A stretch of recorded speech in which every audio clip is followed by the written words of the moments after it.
13 లక్షల మంది విద్యార్థులకు ఇలా శటగోపం పెడుతున్నది కాంగ్రెస్ పార్టీ. వాళ్ళు సర్టిఫికెట్లు తీసుకోలేకుండా కాలేజీలకి వెళ్ళి వాళ్ళని ఆగం చేస్తున్నది కాంగ్రెస్ పార్టీ.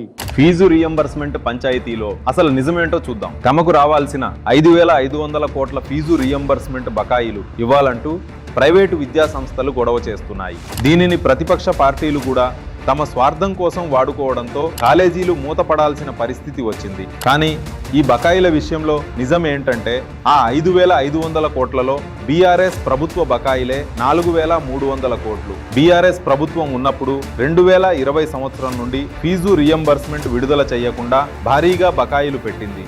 కాంగ్రెస్ ప్రభుత్వం వచ్చాక 1,200 కోట్లు బకాయిలు అయితే వాటిలో 900 కోట్లు ప్రభుత్వం ఎప్పుడో విడుదల చేసింది. పిల్లలకి ఇబ్బంది కలగొద్దని బీఆర్ఎస్ ప్రభుత్వం పెట్టిన బకాయిల్లో ఇప్పుడు 600 కోట్లు, దీపావళిలోపు మరో 600 కోట్లు చెల్లిస్తోంది ప్రజాప్రభుత్వం.